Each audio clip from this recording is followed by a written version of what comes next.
On the first quiet morning of December, as the desert wind swept across the far northern plains of Nigeria, something happened that no one, absolutely no one, expected. In a place many Nigerians fear to enter, a convoy of armored vehicles rolled through the gates of Sokoto State Prison, and stepping out of that convoy was not a security chief, not a minister, not an emissary sent on behalf of someone else, but a sitting governor. Dr. Alex Otti of Abia State walked straight into that remote facility to see one man, Nnamdi Kanu, a political prisoner whose name has divided the nation and defined an era. To understand how extraordinary this moment was, imagine this. In more than 60 years of Nigeria's political history, only one other governor has ever visited an inmate in custody, and certainly not an inmate held hundreds of miles away in a region marked by heat fear and bandit attacks so frequent that people whisper about them more than they speak. Yet on this morning, Alex Otti kept a promise many believed he would never fulfill. He traveled into a zone considered too dangerous even for federal officials. He entered the prison personally, not through a delegation, not by proxy, to look Nnamdi Kanu in the eyes and speak with him face to face. Why would a governor take such a risk? Why now? And what was discussed behind those closed-doors conversations that could change not just the life, but the political future of an entire region? Because make no mistake, this was not a courtesy visit. This was a signal, a moment that forces us to ask whether justice in Nigeria and across Africa is finally entering a new chapter, or whether the struggle is only just beginning. If you care about Africa news, about justice, about the meaning of leadership, stay with me until the end of this story, and afterward, tell me your thoughts. Before we go further, please subscribe if you believe that truth matters more than headlines. It helps this message reach others who still care about fairness, dignity, and the future of Africa's most fragile democracies.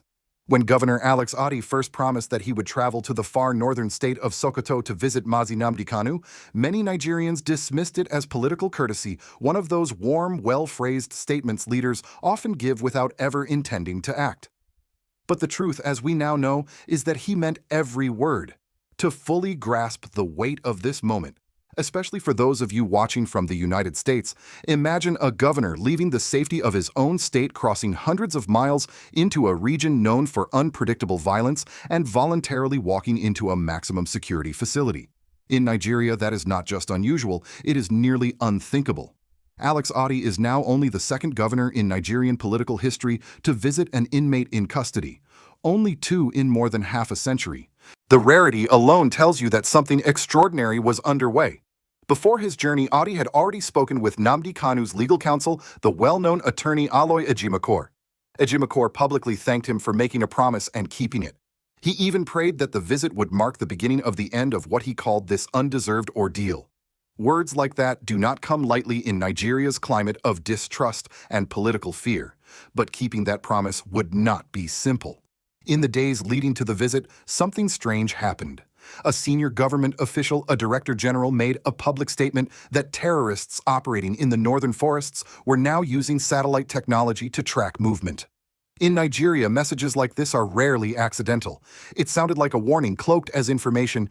If you travel north, they will see you before you even arrive.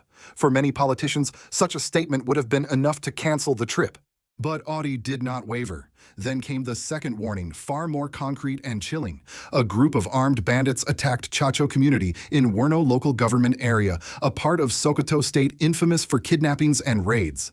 That attack occurred just 18 to 20 kilometers from the prison, where Nnamdi Kanu is being held only 30 to 45 minutes away by road. For people familiar with the region, this was not coincidence. It felt like a message. Yet even with these arrows of fear pointing at him, Alex Otti moved forward. He informed members of his cabinet, he informed the legal team, he informed the Kanu family, including Nnamdi's younger brother Prince Emmanuel. Then he boarded his aircraft and flew directly into the region others feared to enter. When his convoy landed in Sokoto, the transformation was immediate. Security personnel, armed alert and clearly instructed to take no chances, formed a protective shield around him. For a visiting governor, this level of security is not standard. It revealed just how delicate the situation was. From the airport, the convoy proceeded directly through the streets of Sokoto, heading toward the correctional facility. As they approached the gates, you could sense a shift. Prison officials had been alerted well in advance. They stood ready, unusually formal, fully aware that history, however small or quiet, was unfolding in front of them. Inside the prison walls, the atmosphere carried a strange mixture of tension and respect. The staff had already prepared Nnamdi Kanu for the visit, providing him with fresh clothing out of respect for the stature of the guest. In a place where dignity is rarely given, this itself spoke volumes. Before Otti even entered the room, his presence had already sent a message through the entire facility. Word spreads fast inside prisons, faster than many outside realize. And the news that a sitting governor had come to visit a single inmate traveled from cell to cell, carried by whispers, glances, and the unmistakable electricity of something unprecedented.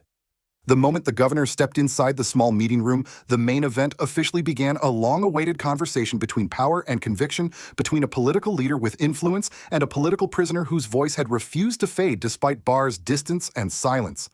This visit was not symbolic.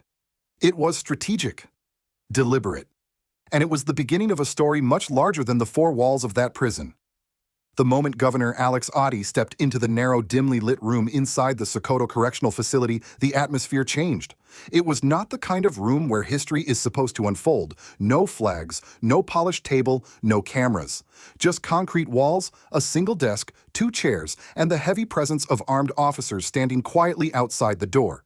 But inside that small space, a conversation was about to take place that carried the weight of years of conflict, pain, and political tension. Nnamdi Kanu entered the room quietly. He had been given clean clothes, a rare gesture of respect, in a place designed to break the spirit of anyone within its walls. The heat was heavy, the air still, but his posture remained steady. Even after years in detention, even after being moved far from his home region into a harsher northern climate, the man did not look fragile. He looked focused, almost prepared. Alex Otti began where any humane leader would begin. "How is your health?" To an outside observer, this might sound like small talk, but to anyone who understands Nigerian prisons, and especially Sokoto's climate, this question is not trivial. It is survival. The heat, the isolation, and the long months inside this facility had taken a toll on Kanu's heart-breathing and general well-being. Kanu explained calmly. No theatrics, no self-pity, just facts. His health challenges, the discomfort caused by the extreme temperatures, the strain of limited medical care. Otti listened carefully, taking mental notes the way a physician listens before diagnosing something deeper. Then he asked a second, more serious question. "Do you need specialized medical attention?" At that moment, the tone shifted. This was no longer a courtesy visit. It was a governor opening the door to actual intervention, and Kanu did not dismiss it. He acknowledged the need, but without exaggeration. He has never been a man who relies on sympathy. But then, as the pleasantries faded, both men moved into the core of the meeting, the reason the trip was made, the reason the nation was now watching. Otti spoke plainly, without political varnish. He said what many in the Southeast whisper, but few in leadership dare to say aloud, that the trial and sentencing of Nnamdi Kanu did not reflect justice, not by any standard, not by any constitutional measure, and certainly not by the spirit of fairness Nigerians expect. He told Kanu that people across the region saw the flaws, saw the contradictions, saw how something was not aligning with the principles on which a nation claims to stand. Kanu responded in a way only he could. Even in detention, without books, without access to legal texts, he began reciting constitutional principles, case precedents, legal reasoning. He broke down sections, explained rights, highlighted contradictions. It was as if he had memorized the framework of the law long before stepping foot into that room. It was at this moment that Otti, a man known for intellect and discipline, felt something close to disbelief. The transcript later described it as flabbergasted. Here was a prisoner miles from home, stripped of comfort, yet dissecting legal principles more sharply than many judges or attorneys outside the prison walls. And then Otti brought forward the real proposal, with the cooperation of Governor Charles Soludo of Anambra, and quiet channels within the federal structure. A political settlement was being prepared, one that could potentially open a path to Kanu's release, or at least to a negotiated resolution with President Bola Tinubu's administration. But Kanu did what only a man of deep conviction can do. He refused the easy path. He said clearly that he welcomed a political solution because he considers himself a political prisoner, but he would not accept a pardon. A pardon, he explained, would mean confessing guilt. A pardon would erase his legal argument. A pardon would silence his right to appeal. And an appeal, he insisted, is where his truth still lives. This was the climax. A man offered a way out, but only if he surrendered the principle he believed in most, and he said no. Otti understood. He did not push. He acknowledged the logic, the integrity behind Kanu's stance. And in that quiet exchange, a different kind of strength emerged, the strength of a leader respecting the moral line drawn by a prisoner. Outside the room, the guards waited. Inside, something had shifted not just between two men, but in the future of a long and painful political conflict. As Governor Alex Otti stepped out of the small room where he had just held one of the most significant conversations of his political life, the effects of that encounter had already begun spreading far beyond the prison walls. What happened in that meeting did not stay contained within those concrete boundaries. It rippled outward, shaping reactions inside the facility, across the southeast, and deep within Nigeria's political class. Inside the prison, the change was immediate and palpable. In every correctional center, there are inmates quietly waiting for clemency, pardon, or mercy, men who have spent years hoping for even a whisper of good news. For them, the arrival of a governor is not just a spectacle, it is an omen. And the fact that Alex Otti did not visit the warden, not a group of prisoners, not a special delegation, but came solely to see Nnamdi Kanu sent a shockwave through the hierarchy of the inmates.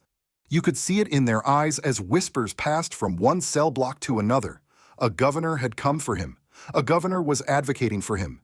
If the government ever considered granting a set of pardons, if negotiations ever materialized, if a political settlement ever opened the door, then names attached to Nnamdi Kanu might be carried with the tide. And just like that, alliances shifted. Men who once avoided him now drew near. Those who once viewed him with distant curiosity began to treat him like a center of gravity. In-prison influence is its own form of survival, and suddenly Kanu had more influence than anyone had expected. But this was not only a story of admiration, there was also danger. Because when former enemies suddenly behave like new friends, the risk of manipulation increases.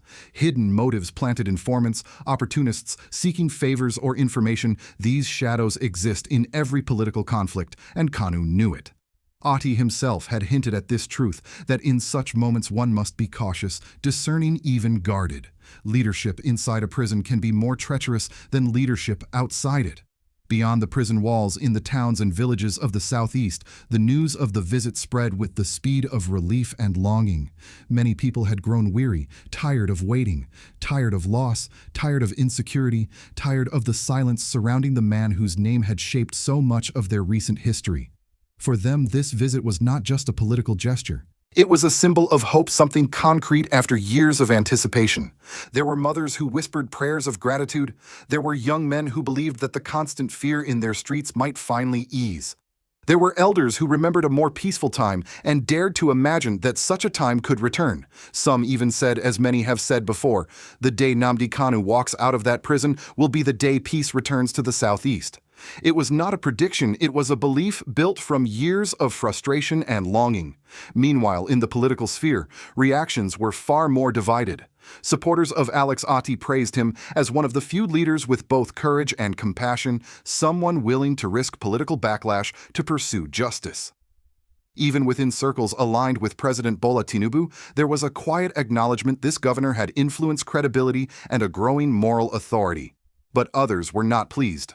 Particularly those in the southeast who, despite holding power, had remained silent throughout Kanu's ordeal. Names like Hope Uzodinma rose to the surface, men who never spoke out, never issued statements, never even acknowledged the injustice many of their own people felt. For these leaders, the contrast was uncomfortable, even embarrassing. A governor from another state had done what they would not. It was in this tension between hope and resentment, between silence and courage, that the political consequences began to take shape. Alex Otti's visit did not just uplift a prisoner. It exposed the moral landscape of a region and forced a nation to confront who truly stands for justice and who merely stands by power. For many viewers in the United States, especially those who lived through the civil rights era, Vietnam protests, Watergate, and the long national debates over justice and authority, the story of Nnamdi Kanu may feel strangely familiar. It echoes a question America has asked itself many times. What happens when a government's legal machinery collides with a citizen's moral conviction? Older Americans remember moments when individuals stood firm, even when imprisonment threatened to silence them.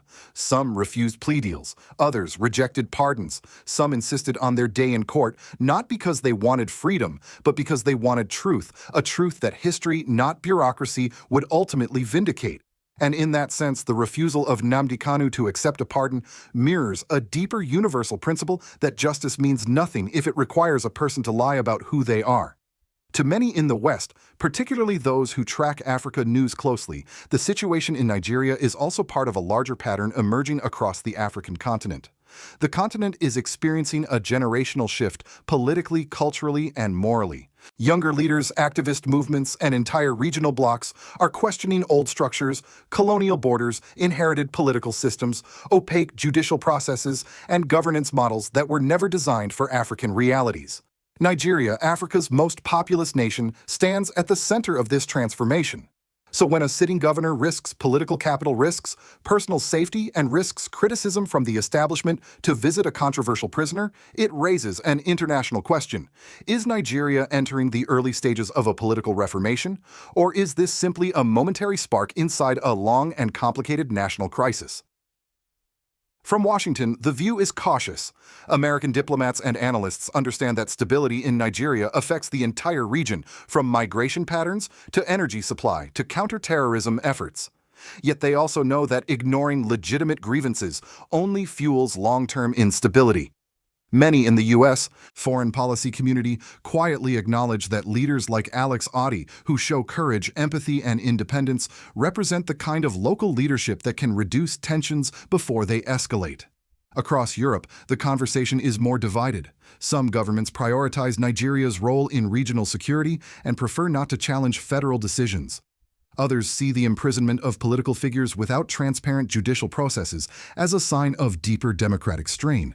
Rights groups in London, Brussels, and Geneva have repeatedly called for a fairer, more accountable approach, one that honors both the rule of law and the basic principles of human dignity.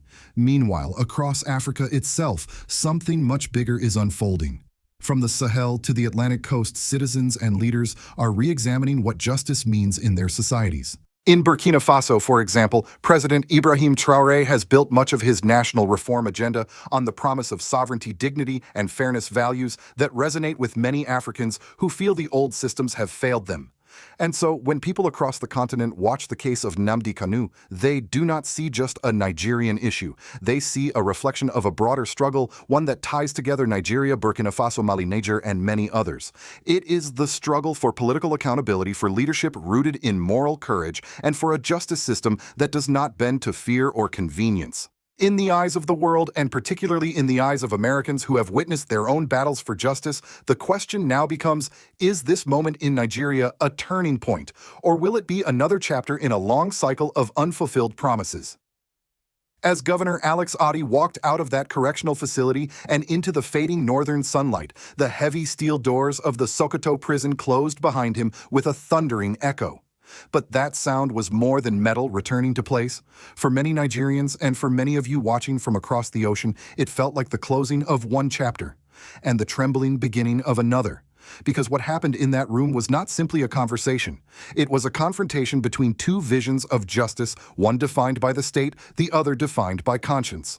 And whenever those two visions collide, history always remembers the imbalance. If Nigeria chooses to ignore what this moment represents, if it turns away from the questions raised by Otti's visit and by Nnamdi Kanu's refusal to accept a pardon, then the country risks falling deeper into a cycle that has wounded so many nations before it, a cycle where injustice quietly shapes the future, long before anyone realizes the damage it has done. You, as Americans who have lived through the consequences of political silence, know this truth better than most. You have seen how nations fracture when grievances are dismissed and when citizens who seek justice are treated as threats rather than voices to be heard. And you know too that no society, no matter how powerful, can ignore the moral cost of unjust imprisonment. But there is another path, one where leaders choose dialogue over domination, reconciliation over resentment, and fairness over fear. Across Africa today, that path is being tested again and again. You can see it in Nigeria's struggle for justice. You can see it in the Sahel, where new ideas of governance are taking root. You can see it in Burkina Faso, where President Ibrahim Traore has framed national reform around dignity, sovereignty, and the right of people to shape their own destiny. This is the wider landscape of Africa news, a continent questioning the old rules, the old alliances, the old measures of power. So now we return to the central question: when the day comes, and it will come when Nnamdi Kanu walks out of that prison gate, will Nigeria choose stability through justice or stability through silence? And what does that choice say about the future of African leadership, African democracy, and African sovereignty? I ask you, especially those of you in the United States who have witnessed many political storms, what do you believe? Is this a turning point, a warning, or the first sign of a larger reckoning still to come? If you feel even quietly that you are among the few people who understand why moments like this matter, then please share this video so more people can follow what is truly happening behind the headlines. And if you believe that truth, real truth, uncomfortable truth is more important than political convenience, then subscribe and stay with us, because the story of justice in Nigeria is far from over. And together we can witness how this chapter unfolds, one decision, one leader, one act of courage at a time.